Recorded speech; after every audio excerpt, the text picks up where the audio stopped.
Hello everyone, I am Priyanka और जो आज की हमारी क्लास रहेगी, इस क्लास में चैप्टर 9 की मिसलेनियस एक्सरसाइज के आगे के क्वेश्चन हम कंटिन्यू करने वाले हैं। पिछली क्लास में क्वेश्चन नंबर 8 तक हमने कंप्लीट कर लिया था, तो आज की क्लास में हमने लिया है क्वेश्चन नंबर 9। तो क्वेश्चन नंबर 9 में हमको क्या बोला गया है, find the particular solution of the differential equation this given that y equal to 1 when x equal to 0। तो देखिए, जनरल सॉल्यूशन सबसे पहले फाइंड करना होता है हमको। कोई भी क्वेश्चन अगर आप कर रहे हैं और अगर किसी डिफरेंशियल इक्वेशन का सॉल्यूशन फाइंड करना है हमको, तो हमको ये चीज बहुत अच्छे तरीके से पता है कि भाई कोई भी सॉल्यूशन यानी पर्टिकुलर सॉल्यूशन अगर फाइंड करना है तो जरूरी क्या है, उसके पहले उसका जनरल सॉल्यूशन फाइंड करना। और अगर किसी क्वेश्चन में नहीं बोला गया है कि जनरल सॉल्यूशन या पर्टिकुलर सॉल्यूशन फाइंड करना है, तो जनरल सॉल्यूशन यानी कुछ बोला नहीं जाएगा। पर्टिकुलर सॉल्यूशन के लिए पर्टिकुलर एक पॉइंट या एक्स और वाई की वैल्यू दे दी जाएंगी, तो आप समझ जाएंगे कि यहाँ पर हमको पर्टिकुलर सॉल्यूशन फाइंड करना है डिफरेंशियल इक्वेशन का। ठीक है, तो हमने दो तीन मेथड पढ़ी है। सबसे पहले तो वही वेरिएबल सेपरेबल, यानी वेरिएबल को सेपरेट करके। इसके बाद होमोजीनियस डिफरेंशियल इक्वेशन, उसके लिए उस डिफरेंशियल इक्वेशन का होमोजीनियस होना जरूरी है। तीसरी चीज हमने देखी है लीनियर डिफरेंशियल इक्वेशन। तो क्वेश्चन में आपको ऑब्वियसली नहीं बोला जाएगा, आपको खुद देखना है क्वेश्चन में कि भाई क्वेश्चन किस मेथड से सॉल्व हो सकता है। तीनों मेथड में से जिस मेथड से सॉल्व हो रहा है उससे कर दीजिए। अगर नहीं हो रहा है तो आप इन तीनों मेथड के अकॉर्डिंग क्वेश्चन को थोड़ा सा सिंप्लीफाई करिए और फिर सॉल्व करिए। ठीक है, तो चलिए हम स्टार्ट करते हैं क्वेश्चन नंबर 9। तो क्वेश्चन नंबर 9 में ये डिफरेंशियल इक्वेशन दी गई है 1 प्लस ई की degree 2x dy plus 1 plus y square e x d x. तो आप देख सकते हैं यहाँ पर कि ये dy है, dy के साथ e की डिग्री 2x वाला यानी ये वाला टर्म है, यहाँ पर e की डिग्री x और यहाँ y और ये dx है। मतलब वेरिएबल को सेपरेट करके अपना काम बन सकता है, मतलब इसका सॉल्यूशन हम फाइंड कर सकते हैं वेरिएबल सेपरेबल से। ठीक है, चलो तो सबसे पहले अपन ने ये डिफरेंशियल इक्वेशन उठाई। तो ये क्या है अपने पास, 1 प्लस ई की degree 2x dy plus 1 plus y square e की degree x dx equal to 0। तो अब हम क्या करेंगे, एक तरफ y वाले टर्म कर लेते हैं, एक तरफ x वाले। तो एक काम करते हैं, सबसे पहले इसको उस तरफ भेज देते हैं। तो ये हो जाएगा, देखिए 1 प्लस ई की डिग्री 2x और ये dy अपना रहने दीजिए, ये dx वाला ये पूरा टर्म है, पहले अपन उस तरफ भेज देते हैं। तो ये हो जाएगा माइनस ई की degree x 1 plus y square dx। इतनी बात आ गई समझ में, क्लियर? ठीक है, अब हम क्या करेंगे, ये x वाला टर्म है, इसके साथ ये dy है, तो ये x वाले टर्म को इधर ले जाते हैं। तो ये देखिए, ये माइनस ई की degree x as it is है, ये dx अपना एज इट इज है। अब ये ऑब्वियसली dy के मल्टीप्लाई में है तो डिवाइड में आ जाएगा 1 प्लस ई की डिग्री 2x। और एक काम और, ये y वाला टर्म है, इस y वाले टर्म को y के पास ले आते हैं।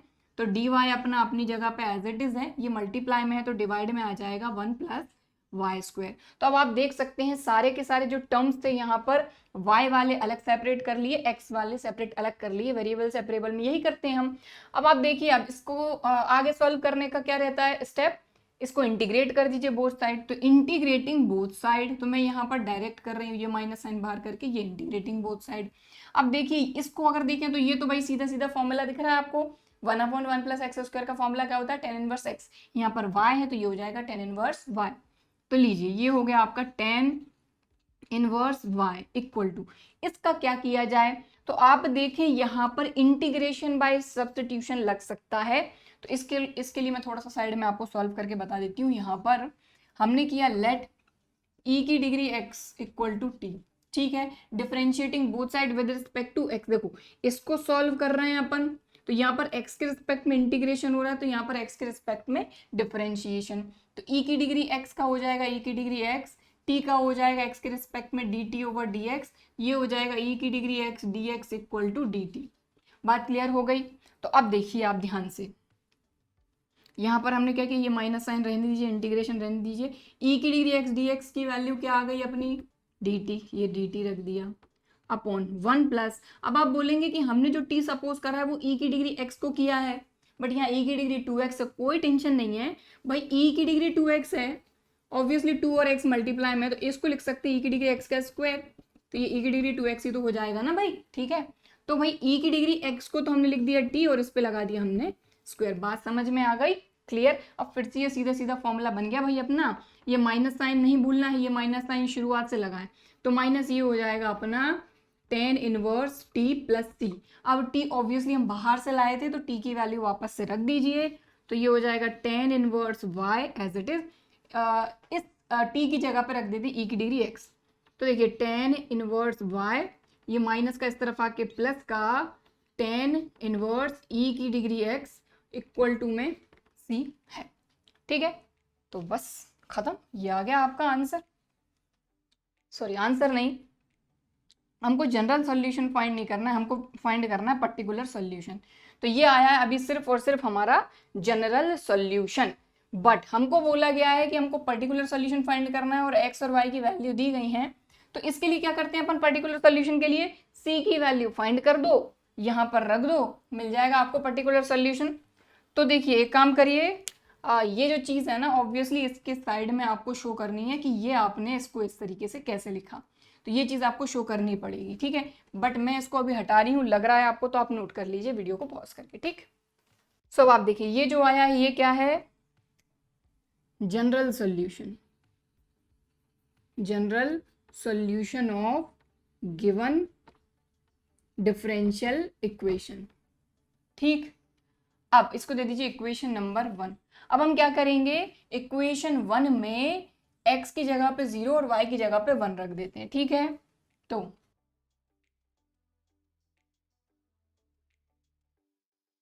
ऐसा क्यों कर रहे हैं, ऐसा करने से हमको हमारी c की वैल्यू मिल जाएगी। क्योंकि देखिए हमने क्या पढ़ा है, जनरल सॉल्यूशन और पर्टिकुलर सॉल्यूशन में अंतर क्या होता है। जनरल सॉल्यूशन में क्या होता है, आर्बिट्ररी कांस्टेंट, और पर्टिकुलर सॉल्यूशन में आर्बिट्ररी कांस्टेंट नहीं होता, एक कांस्टेंट वैल्यू होती है। तो इस आर्बिट्ररी कांस्टेंट को हटाने के लिए इसकी वैल्यू चाहिए होगी, तभी तो ये पर्टिकुलर सॉल्यूशन बनेगा। तो चलिए वैल्यू रखते हैं, ये क्या है tan इनवर्स y, तो ये हो जाएगा tan इनवर्स y क्या है अपना 1 प्लस tan इनवर्स e की डिग्री x की जगह पे 0 इक्वल टू क्या है c। अब tan इनवर्स 1 की वैल्यू हम सभी को पता है, ये होती है अपनी π/4 प्लस ये हो जाएगा tan इनवर्स समथिंग किसी की भी डिग्री 0 यानी कि 1 इक्वल टू c। तो ये अपना π/4 एज इट इज, यहाँ पर फिर से वही चीज आ गई, π/4 इक्वल टू c। तो π/4 ये हो जाएगा आपका 2π/4, 2 1 2 2 2 4, तो c की वैल्यू आ गई अपनी π/2। तो ये जो c की वैल्यू है ये इक्वेशन 1 में रख दीजिए, आपको मिल जाएगा आपका पर्टिकुलर सॉल्यूशन। क्लियर, ठीक। So putting the value of c in equation 1, तो देखिए कुछ नहीं है, ये हो गया tan inverse y plus tan inverse e की डिग्री x इक्वल टू π/2, और ये आ गया आपका particular solution of this differential equation. Okay clear, तो इसको नोट कर लीजिए वीडियो को पॉज करके। अब हम देखेंगे नेक्स्ट क्वेश्चन। तो नेक्स्ट क्वेश्चन है हमारा क्वेश्चन नंबर 10, और क्वेश्चन नंबर 10 में बोला गया है सॉल्व द डिफरेंशियल इक्वेशन। अब सॉल्व करने के लिए ऑब्वियसली हम 2-3 मेथड पढ़ चुके हैं, तो सबसे पहले तो हम देखेंगे कि क्या वेरिएबल सेपरेबल से हो रहा है क्या। तो आप देखें ये वाई स्क्वायर भी सेपरेट हम कर सकते हैं, ये भी कर सकते हैं, बट आप देखें ई की डिग्री जो एक्स अपॉन वाई है, तो ई की डिग्री में एक्स अपॉन वाई हो, यहाँ से एक्स और वाई को हम सेपरेट नहीं कर पाएंगे, तो वेरिएबल सेपरेबल मैथड तो यहाँ पर नहीं लगेगी। अगली बात आती है क्या ये होमोजीनियस डिफरेंशियल इक्वेशन है, तो उसके लिए सबसे पहले तो d y upon d x या d x upon d y के फॉर्म में हम इसको कन्वर्ट करेंगे। हमने पढ़ा है ना कि d y upon d x equal to g of y upon x के फॉर्म में, या फिर d x upon d y equal to h of x upon y. इन दोनों में से किसी एक फॉर्म में अगर हमारी डिफरेंशियल इक्वेशन आ जाती है तो वो होमोजीनियस हो जाती है, बट डिग्री 0, तो ऑब्वियसली यहाँ पर डिग्री 0 ही रहेगी। ठीक है, यहाँ पर डिग्री 0 ही रहेगी हमारी। तो चलो देखते हैं। तो अब इन दोनों में से यहाँ पर d y upon d x आएगा या d x upon d y, ये हम कैसे देखेंगे, क्योंकि यहाँ पर ई की डिग्री में ऑलरेडी एक्स अपॉन वाई है, मतलब d x upon d y में ही हमको देखना होगा, इसमें नहीं आ सकता। क्यों, क्योंकि ई की डिग्री में एक्स अपॉन वाई है। ठीक, तो चलो कन्वर्ट करते हैं d x upon d y, तो डी एक्स यहीं रहने देते हैं, डी वाई को यहाँ ले आते हैं, राइट, ये यहीं रहेगा एक्स, ई की degree x upon y plus y square. अब आप एक चीज़ देखें, डी एक्स के मल्टीप्लाई में जो वाई ई की डिग्री एक्स अपॉन वाई है ये डिवाइड में जाएगा तो पूरे के में जाएगा, तो हम स्प्लिट करके लिख लेते हैं, वाई ई की degree x upon y y e की डिग्री एक्स अपॉन वाई। इतनी बात क्लियर हो गई। अब आप देखें, इससे यहाँ पर ये कैंसिल, यहाँ पर इस वाई से यहाँ का एक वाई कैंसिल, तो ये आ गया d x upon d y equal to x upon y plus y upon e की डिग्री एक्स अपॉन वाई। तब आप देखें कि क्या ये जो फंक्शन है ये h of x upon y के फॉर्म में है क्या? तो आप देखेंगे कि ये तो एक्स अपॉन वाई आ गया, ई की डिग्री में एक्स अपॉन वाई आ गया, बट ये जो वाई है ना, यहाँ पर एक्स अपॉन वाई नहीं है, मतलब जो वेरिएबल यहाँ पर रहेगा वो एक्स अपॉन वाई ही रहेगा फंक्शन में, बट यहाँ पर इस वाई के कारण इस फॉर्म में हमारा ये फंक्शन नहीं आ पाया है, मतलब ये होमोजीनियस डिफरेंशियल इक्वेशन भी नहीं है, और लीनियर डिफरेंशियल इक्वेशन तो ये होगी नहीं। लीनियर डिफरेंशियल इक्वेशन पता है ना अपने को, d y upon d x plus p y equal to q, या फिर d x upon d y plus p x equal to q. ये दो फॉर्म थे हमारे, वो फॉर्म भी नहीं बनेगा, जब आप देखेंगे तो आप यही पाएंगे। तो अब कैसे किया जाए, तो उसको सॉल्व करने के लिए हम क्या करेंगे, ये जो एक्स अपॉन वाई है ना, तो यहाँ पर जो एक्स अपॉन वाई है ना, इसी को ही हम सब्सटीट्यूट करके इसको सॉल्व करेंगे। तो ये जो है ये तो मैं हटा रही हूँ, और ये होमोजीनियस डिफरेंशियल इक्वेशन नहीं है, अगर होती तो फिर जो आगे सॉल्व करने का जो तरीका होता है वैसे ही करते। ठीक, चलो। तो यहाँ पर हमको क्या पता चला, ना ही ये वेरिएबल सेपरेबल से होगा, ना ही ये होमोजीनियस डिफरेंशियल इक्वेशन है, और ना ही ये लीनियर डिफरेंशियल इक्वेशन है। तो सबसे पहले तो इसको दे दीजिए आप इक्वेशन नंबर 1, और यहाँ लिख देंगे equation 1 is not a homogeneous, मैं सिर्फ शॉर्टकट में लिख देती हूँ ना, होमोजीनियस डिफरेंशियल इक्वेशन। ठीक है, सो लेट यहाँ पर जो एक्स अपॉन वाई है इसको हमने सपोज कर लिया, कोई दूसरा वेरिएबल ले लो आप, टी ले लो, जेड ले लो, कुछ भी ले लो, क्या लें, टी ले लेते हैं। ठीक है, अब इसको डिफरेंशिएट करेंगे किसके रिस्पेक्ट में, ऑब्वियसली यहाँ वाई के रिस्पेक्ट में, तो उसको वाई के रिस्पेक्ट में डिफरेंशिएट कर रहे हैं। तो यहाँ पर एक्स अपॉन वाई मतलब क्वोशिएंट रूल लगेगा, डिनोमिनेटर का square, denominator derivative of numerator, तो d x upon d y, y के रिस्पेक्ट में हो रहा है, ध्यान दीजिए, बीच में minus x as it is, y का वाई के रिस्पेक्ट में डेरिवेटिव 1, टी का हो जाएगा d t over d y. अब ये जो वाई स्क्वायर है ऑब्वियसली इस टर्म के साथ और इस टर्म के साथ स्प्लिट कर दें, कर देते हैं। तो देखो ये हो जाएगा वाई, देखो वाई से वाई कैंसिल हो जाएगा ना, तो यहाँ बचेगा 1 upon y d x upon d y minus x upon y square equal to d t upon d y. But भाई अभी अपन एक चीज पढ़कर आए हैं कि एक्स अपॉन वाई जो है इसको अपन ने टी लिया है, ठीक है, वो भी रखेंगे। उससे पहले एक काम और कर लेते हैं, 1 अपॉन वाई यहाँ पर भी दिख रहा है, यहाँ पर भी दिख रहा है, दोनों जगह से 1 अपॉन वाई कॉमन ले लेते हैं, तो ले लेते हैं कॉमन। तो देखो 1 अपॉन वाई कॉमन लिया, तो यहाँ क्या बचा, d x upon d y minus x upon y equal to d t upon d y. समझ में आ गई बात, दोनों जगह से y कॉमन ले लिया। अब अपन क्या करेंगे, देखो अपने पास d x upon d y की वैल्यू भी और एक्स अपॉन वाई की भी है, देख लो जरा, d x upon d y और एक्स अपॉन वाई तो अपन ने सपोज किया ही है। तो यहाँ से और यहाँ से दोनों जगह से वैल्यू रख रहे हैं, तो ध्यान दें 1 अपॉन वाई अपना एज इट इज है, ठीक, क्लियर। अब d x upon d y की ये वैल्यू उठा के रख रहे हैं पूरी की पूरी, तो x upon y plus y upon e की degree x upon y minus x upon y क्या है अपना टी, या माइनस एक्स अपॉन वाई ही रहने दो अभी, equal to d t upon d y. अब यहाँ पर एक्स अपॉन वाई को क्योंकि हमने टी लिया है तो सभी जगह रख दो, तो 1 upon y as it is, यहाँ रख दिया t plus y upon e की डिग्री टी माइनस टी। बात समझ में आई, एक्स अपॉन वाई जहाँ जहाँ था वहाँ रख दिया हमने टी। अब इस प्लस टी से ये माइनस टी कैंसिल,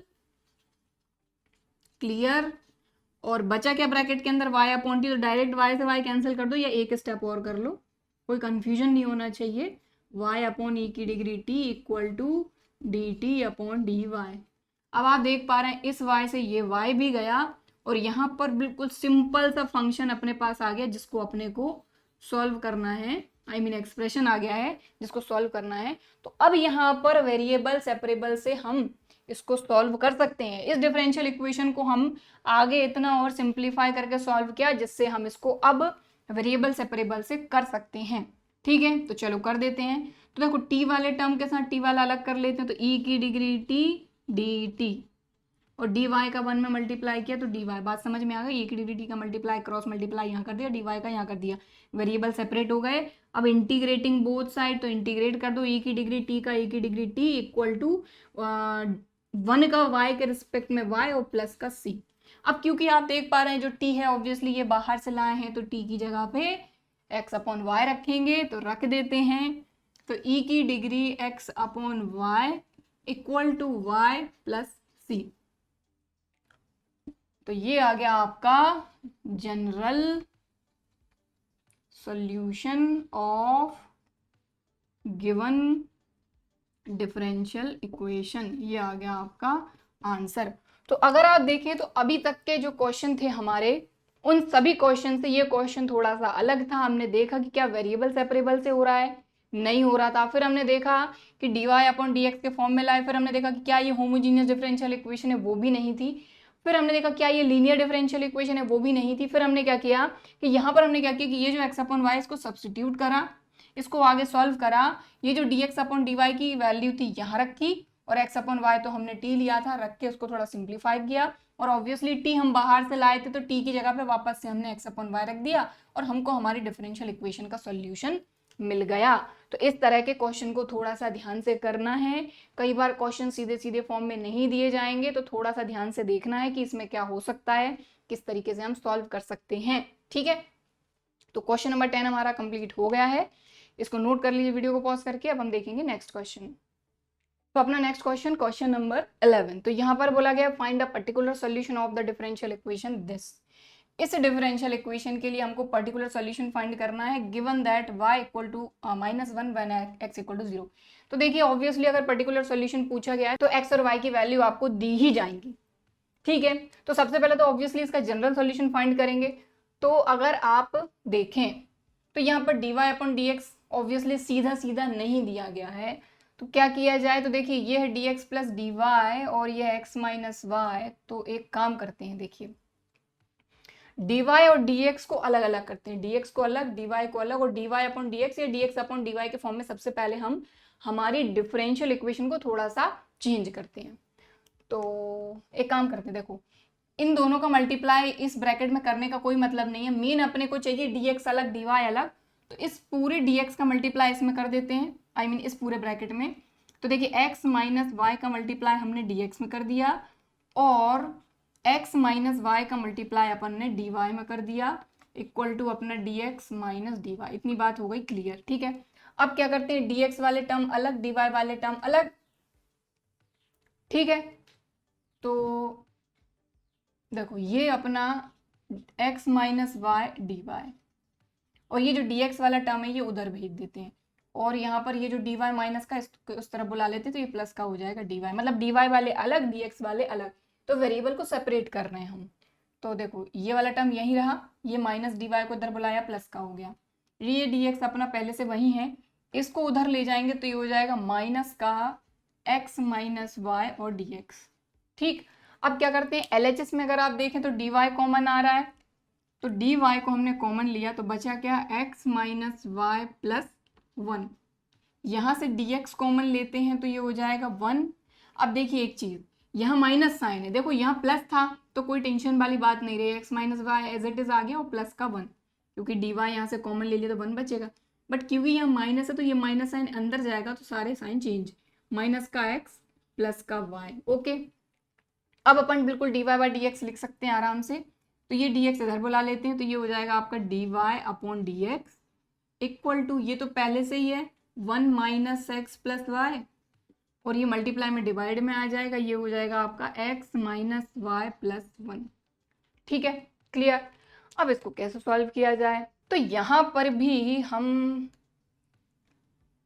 जो x माइनस वाई है इसको t सब्सटीट्यूट कर सकते हैं, लेकिन उसके पहले भाई यहाँ x माइनस वाई तो यहाँ पर भी x माइनस वाई बनाना पड़ेगा। उसके लिए माइनस साइन कॉमन ले लेते हैं, तो आप देखिए ये माइनस का x प्लस का हो जाएगा, y प्लस का माइनस का हो जाएगा और ये 1 प्लस का माइनस का हो जाएगा। अपॉन में अपना x माइनस वाई प्लस 1 तो है ही, तो ये अपना आ गया dy/dx। ठीक, तो देखिए पिछले क्वेश्चन में भी सीधा सीधा नहीं दिया गया था, अपने को थोड़े से एफर्ट्स डालने पड़े थे। ठीक है, तो यहाँ पर हम क्या करेंगे, अब x माइनस वाई जो है इसको हम ले लेते हैं t। ठीक है, differentiating both side with respect to x, यहाँ पर जिसके रिस्पेक्ट में दिख रहा है उसी के रिस्पेक्ट में करना है। तो x का करेंगे x के रिस्पेक्ट में तो 1, माइनस y का करेंगे तो ये हो जाएगा dy/dx इक्वल टू t का हो जाएगा dt/dx। अब आप देखें यहाँ से dy/dx की वैल्यू अपन फाइंड कर सकते हैं, इसको उस तरफ भेज देंगे तो ये पॉजिटिव, ये इधर आएगा तो नेगेटिव। कहने का मतलब ये हो जाएगा dy/dx equal to 1 minus dt/dx। अब देखिए ये तो आपकी है इक्वेशन नंबर 1, ये हो गई आपकी इक्वेशन नंबर 2, और 1 और 2 से आप देखें तो dy/dx equal to this, dy/dx equal to this, तो ऑब्वियसली ये दोनों आपस में क्या हो जाएंगे, इक्वल। ठीक, तो एक काम करिए, देखो given that y equal to -1 when x equal to 0, तो x 0 y 1 है, इसको मैं हटा रही हूँ, क्वेश्चन में आपको मिल ही जाएगा। ठीक है ना, x 0 y 1 है, बस इस चीज का ध्यान रखना है। चलो आगे सॉल्व करते हैं। तो फ्रॉम फर्स्ट एंड सेकंड क्या हुआ, दिस इक्वल टू दिस।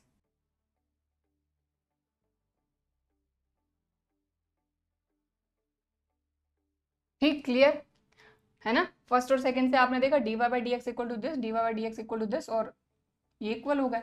अब आप देखें, क्योंकि हमने यहाँ पर क्या लिया, x minus y equal to t, तो यहाँ पर रख देते हैं, बिल्कुल अपन ने इससे जस्ट पहले जो क्वेश्चन किया वैसे ही है।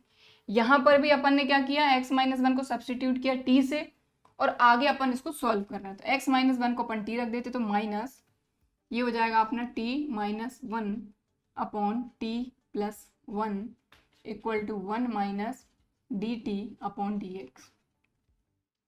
अब एक काम और करते हैं अपन, इस माइनस साइन को अगर अंदर मल्टीप्लाई कर देते तो ये हो जाएगा माइनस का t प्लस का 1। ठीक है, जैसे ही t अपन ने रखा तो ये हो जाएगा माइनस का t प्लस का 1। अब आप देखिए ये जो 1 है ये ऑब्वियसली प्लस का है। ठीक, तो प्लस का 1 इस तरफ आके माइनस का 1, तो ये हो जाएगा माइनस का t plus 1 upon t plus 1 minus का 1 इक्वल टू माइनस dt/dx। अब इसको ऑब्वियसली एलसीएम लेके सॉल्व करना पड़ेगा, तो ये हो गया माइनस का t प्लस 1 और इसका मल्टीप्लाई यहाँ हो जाएगा तो minus t minus 1 upon t plus 1 equal to minus dt/dx। ठीक है, क्लियर। अब एक चीज, प्लस 1 से माइनस 1 कैंसिल, ये आ गया आपका minus dt/dx equal to minus 2t/t plus 1। इस माइनस से ये माइनस कैंसिल। ठीक, अब यहाँ पर बिल्कुल वेरिएबल को सेपरेट कर सकते हैं अपन, t के साथ ये t वाले टर्म रख लेते हैं, x का टर्म तो कोई है ही नहीं, तो dx अकेले रह जाएगा, कोई दिक्कत नहीं है। चाहे तो ये कांस्टेंट वैल्यू इसके साथ ले लेते हैं। ठीक है, तो अब देखिए dx का मल्टीप्लाई यहाँ और ये यहाँ, तो देखिए dt अपना अपनी जगह पे है, ये t प्लस 1 डिवाइड में मल्टीप्लाई में आ जाएगा अपॉन ये t। ठीक है, इक्वल टू 2 के साथ आ गया अपना dx। बात समझ में आई, ये t मल्टीप्लाई में था डिवाइड में आ गया, डिवाइड में था ये मल्टीप्लाई आ गया, dt अपनी जगह पे, ये dx 2 के पास चले गया।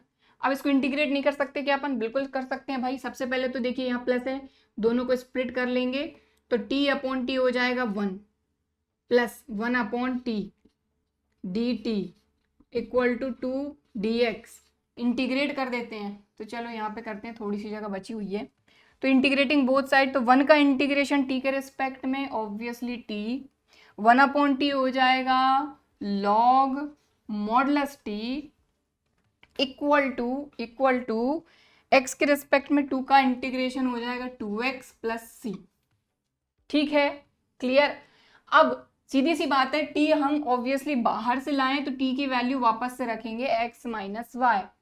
तो देखिए इस तरह से मैं नेक्स्ट स्टेप कर रही हूँ, तो ध्यान दीजिए t की जगह पे मैंने रखा x minus y plus log modulus x minus y equal to 2x plus c। ठीक, अब और क्या हो सकता है, देखो ये x है, ये x सॉल्व हो सकता है, तो ये जो 2x है इसको अपन, या फिर log को यहीं रहने देते हैं, ये जो x और y है इनको इस तरफ बुला लेते हैं। ध्यान दें, ये अगली step, log modulus x minus y अपना एज इट इज अपन ने रखा, ये x माइनस वाई उस तरफ भेज रहे हैं अपन, तो देखिए 2x अपना पहले से है, x माइनस का हो जाएगा, y प्लस का हो जाएगा और प्लस का c as it is. Next step, यहाँ पर जगह है, तो ये हो जाएगा अपना log modulus x minus y equal to x plus y plus c. But ये आया है अपना अभी जनरल सॉल्यूशन, अपने को फाइंड करना है पर्टिकुलर सॉल्यूशन, और पर्टिकुलर सॉल्यूशन के लिए अपने को वैल्यू दी है x की 0 y की 1। तो सबसे पहले अपने को ये c की जो वैल्यू है ये फाइंड करनी पड़ेगी। तो आपको क्या करना है, सबसे पहले वीडियो को पॉज करके इतना नोट करिए, अभी हमने सिर्फ और सिर्फ जनरल सॉल्यूशन फाइंड करा है। एक बार और एक्सप्लेन कर रही हूँ, ये अपने को डिफरेंशियल इक्वेशन दी थी, सीधे सीधे फॉर्म में दी नहीं थी, तो सबसे पहले हमने dy upon dx equal to something के फॉर्म में इसको बनाया। फिर इसके बाद हमने क्या किया, x माइनस वाई को t सब्सटीट्यूट किया, ठीक है। फिर हमने देखा dy अपॉन dx की वैल्यू अपने को ये मिली, दोनों वैल्यू को इक्वेट करा और एक इस फॉर्म में आ गए जिससे कि हम इसको सिंप्लीफाई करके सॉल्व कर सकते हैं। तो वेरिएबल को सेपरेट करा, सॉल्व करा और इस तरीके से ये अपने को मिला है अपना जनरल सॉल्यूशन। तो इस चीज का ध्यान दें, ये एक स्टेप है, ये बीच का इक्वल यहाँ है, फिर ये दूसरी स्टेप, फिर ये तीसरी और फिर ये चौथी। तो जनरल सॉल्यूशन आया, अब हम फाइंड करेंगे इसका पर्टिकुलर सॉल्यूशन। वीडियो को पॉज करके इसको नोट करिए। तो देखें ये अपना आया है जनरल सॉल्यूशन, इसको दे दीजिए इक्वेशन नंबर 3। तो यहाँ लिखेंगे putting the value of x equal to 0 y equal to -1 in equation 3। और इक्वेशन 3 क्या है अपना, general solution of the differential equation. तो रखते हैं, देखिए log मॉडुलस x की जगह पे 0 माइनस y की जगह पे -1, तो minus minus plus 1 equal to x की जगह पे 0 प्लस y की जगह पे -1 प्लस c। तो अब आप देखें log 1, 0 प्लस 1 1, log 1 की वैल्यू होती है 0 इक्वल टू 0 -1 प्लस c, -1 इधर आएगा तो ये हो जाएगा प्लस का 1। कहने का मतलब c की वैल्यू आ गई 1, रख देते हैं। तो putting the value of c in equation 3, तो इक्वेशन 3 अपना जनरल सॉल्यूशन है, इसमें c की वैल्यू रख देंगे तो यही बन जाएगा अपना पर्टिकुलर सॉल्यूशन। तो log modulus x minus y equal to x plus y plus 1 which is the particular solution of given differential equation. तो ये आ गया आपका आंसर। अगर जनरल सॉल्यूशन पूछा जाता, x और y की वैल्यू नहीं दी जाती, तो यहाँ पर ये जनरल सॉल्यूशन हो जाता और यही हो जाता आंसर। बट पर्टिकुलर सॉल्यूशन पूछा था, उसके लिए c की वैल्यू फाइंड करके हमारे जनरल सॉल्यूशन में रख दी, जिससे ये मिल गया हमको हमारा पर्टिकुलर सॉल्यूशन। ठीक, चलिए अब हम करेंगे नेक्स्ट क्वेश्चन, क्वेश्चन नंबर 12। सो यहाँ पर हमारा नेक्स्ट क्वेश्चन है क्वेश्चन नंबर 12। यहाँ पर बोला गया है सॉल्व द डिफरेंशियल इक्वेशन। तो डिफरेंशियल इक्वेशन को सॉल्व करना है, पर्टिकुलर किसी पॉइंट पर नहीं करना है, मतलब ये अपना जनरल सॉल्यूशन है, जनरल सॉल्यूशन फाइंड करना है। तो ये dx अपॉन dy मल्टीप्लाई में है, ये पूरा ब्रैकेट है, इक्वल टू 1 है। तो अगर dy अपॉन dx या dx अपॉन dy के फॉर्म में लाना है, सबसे पहले देखिए बेटर क्या रहेगा, इसको उस तरफ ले जाना है या इस पूरे को उस तरफ ले जाना। तो हम क्या करते हैं, देखिए इस पूरे ब्रैकेट के मल्टीप्लाई में है ये, ठीक है, तो dx मल्टीप्लाई में तो डिवाइड में आएगा, dy डिवाइड में तो मल्टीप्लाई में जाएगा, तो ये ज़्यादा सिंपल रहेगा। तो यहाँ पर देखें ये हो जाएगा अपना dy अपॉन dx, dy इधर गया, dx ऑब्वियसली इधर आएगा और ये अपना एज इट इज। तो सबसे पहले तो आपको यहाँ पर देखना है कि क्या कोई सीधा सीधा फॉर्म बन रहा है। तो यहाँ पर बिल्कुल बन सकता है, थोड़ा सा ध्यान से देखने की जरूरत है। dy अपॉन dx, ये माइनस का y अपॉन x इस तरफ आएगा, प्लस का हो जाएगा, plus p y equal to Q.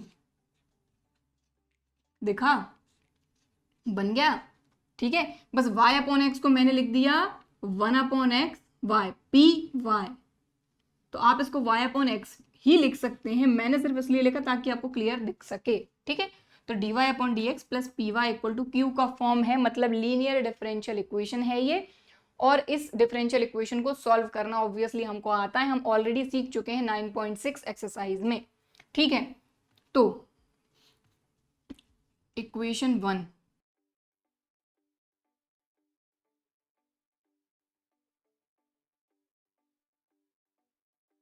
ठीक है, तो यहां से p और q की वैल्यू फाइंड करके सबसे पहले इंटीग्रेटिंग फैक्टर फाइंड करेंगे। तो आप कंपेयर करें तो y को छोड़ के जो भी यहाँ पर है, y को छोड़ के जो भी यहाँ पर है ये p है, तो p क्या हो गया 1/x, q अपना क्या हो गया e की डिग्री -2√x अपॉन √x। तो इसके बाद पहली स्टेप यही होती है कि सबसे पहले तो अगर इस फॉर्म में नहीं दिया गया तो थोड़ा सा हम अरेंज करके इस फॉर्म में बना ले, कंपेयर करें अपने स्टैंडर्ड फॉर्म से, p और q की वैल्यू फाइंड करें और फिर इंटीग्रेटिंग फैक्टर फाइंड करें। तो इंटीग्रेटिंग फैक्टर जो है ये क्या होता है अपना e की डिग्री में p और dx क्यों, क्योंकि x के रिस्पेक्ट में डेरिवेटिव तो x के रिस्पेक्ट में इंटीग्रेशन।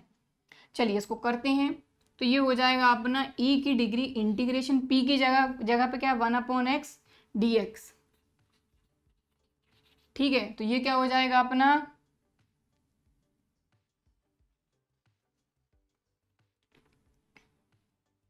एक मिनट, क्वेश्चन में थोड़ा सा गलत लिखा है, यहाँ पर ये x नहीं है √x, और इस वजह से पूरा अपना क्वेश्चन चेंज, और कुछ चेंज नहीं है ना, ये √x है बस, और कुछ भी नहीं है।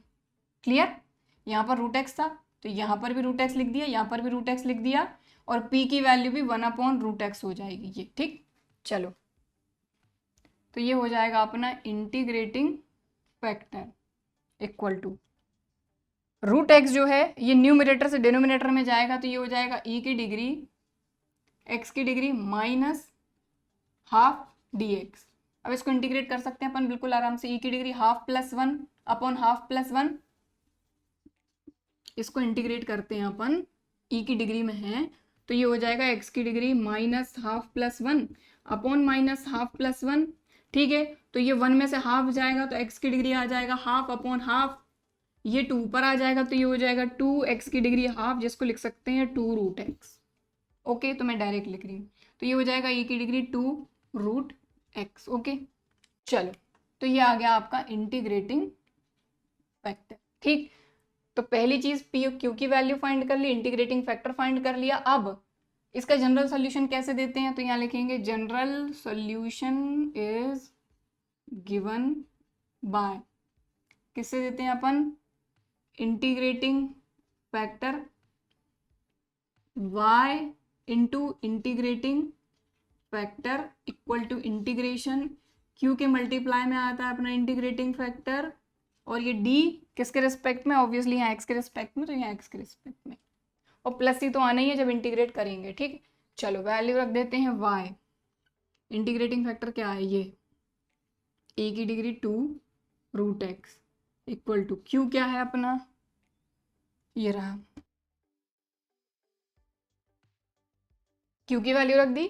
अब इंटीग्रेटिंग फैक्टर मल्टीप्लाई में आएगा तो ये आ गया e की डिग्री 2√x और ये dx।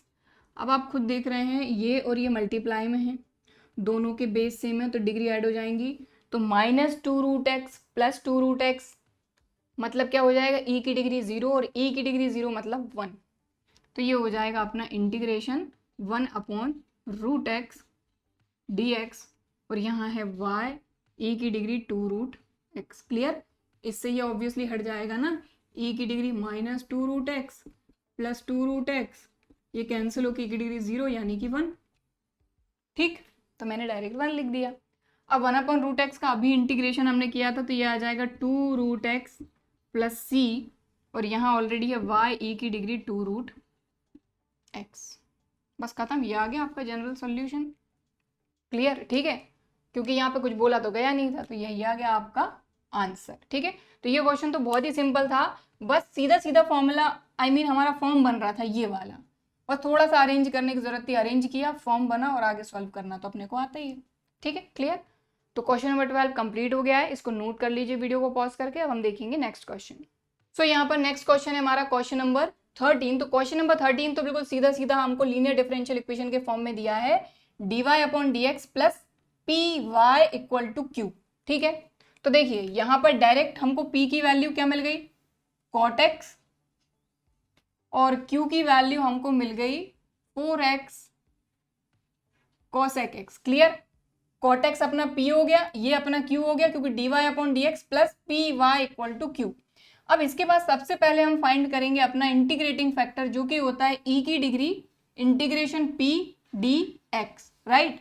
अब e की डिग्री इंटीग्रेशन p क्या है अपना, cot x dx। cot x का अपने पास इंटीग्रेशन का सीधा सीधा फॉर्मूला है, तो ये क्या हो जाएगा, e की degree log modulus sin x। अब सीधा सीधा हमको पता है कि भाई यहाँ e है और इसके बेस में भी e होता है, तो ये एक दूसरे से कैंसिल हो जाएंगे, यहाँ पर आ जाएगा अपने पास sin x। तो सीधी सी बात है, इंटीग्रेटिंग फैक्टर जो है ये आ गया अपना sin x, राइट। अब इसके बाद नेक्स्ट स्टेप अपनी क्या होती है, अपन इसका जनरल सॉल्यूशन फाइंड करेंगे, और इसमें अपने को फाइंड करना है, ध्यान रहे पर्टिकुलर सॉल्यूशन, मैंने क्वेश्चन पूरा नहीं लिखा है, given that y equal to 0 when x equal to π/2।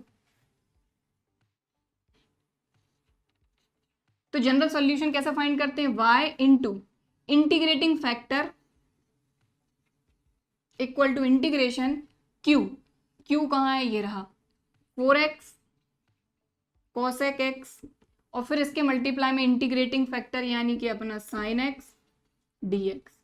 अब आपको ये चीज पता है, cosec x जो होता है ये होता है 1/sin, तो अपॉन में साइन, इससे ये साइन से साइन कैंसिल हो जाएगा, तो ये हो जाएगा y sin x, और ये आ जाएगा 4x dx, ये दोनों कैंसिल हो जाएंगे एक दूसरे से, ठीक है। अब इसको इंटीग्रेट कर दीजिए, ये हो जाएगा 4x स्क्वायर अपॉन 2 प्लस सी, 2 2 जार 4, तो ये हो जाएगा 2x स्क्वायर प्लस सी y sin x। तो भाई ये आया है अभी आपका जनरल सॉल्यूशन, हमको चाहिए पर्टिकुलर सॉल्यूशन, उसके लिए इस c की वैल्यू फाइंड करके यहीं पर रख देना है बस। तो इसको दे दीजिए इक्वेशन नंबर 1। तो y equal to 0 when x equal to π/2, तो ये दोनों वैल्यू इक्वेशन नंबर 1 में हम रखेंगे। तो y की जगह पे 0, साइन x की जगह पे π/2 इक्वल टू, देखो y की जगह पे 0, x की जगह पे π/2, ये दोनों वैल्यू दी हैं। 2x स्क्वायर, तो 2x स्क्वायर यानी पाई स्क्वायर, 2 2 जार 4 प्लस सी, 0 के मल्टीप्लाई में ये तो हो गया 0, ये हो गया 2 2 जार 4, ये जो पाई स्क्वायर बाय 2 है ये प्लस का ऑब्वियसली इस तरफ आ गया माइनस का, तो c इक्वल टू ये आ गया माइनस पाई स्क्वायर बाय 2। ये जो c की वैल्यू दिख रही है ये अपने को रख देना है इक्वेशन 1 में, ठीक है। तो फ्रॉम इक्वेशन फर्स्ट, क्या है इक्वेशन फर्स्ट में, y sin x equal to 2x square minus pi square by 2, और यही है आपका particular solution of this differential equation, ठीक है, क्लियर। तो इस तरीके से ये हो गया हमारा क्वेश्चन नंबर 13 कंप्लीट। वीडियो को पॉज करके इसको आप नोट कर लीजिए। बाकी आज की क्लास में हम बस इतना ही करेंगे। अभी इस एक्सरसाइज के 5 क्वेश्चन और रह गए हैं जिनको हम कंप्लीट कर देंगे हमारी अगली क्लास में। सो आई होप कि आज की क्लास में हमने जो क्वेश्चन किए हैं ये आपको अच्छी तरीके से समझ में भी आए होंगे, वीडियो भी पसंद आया होगा। वीडियो पसंद आया है तो क्या करना है, लाइक ज़रूर करना है, और अगर चैनल को अभी तक सब्सक्राइब नहीं किया है तो चैनल को सब्सक्राइब ज़रूर करिए। चलिए फिर मिलते हैं अगले वीडियो में, तब तक के लिए बाय एंड थैंक यू।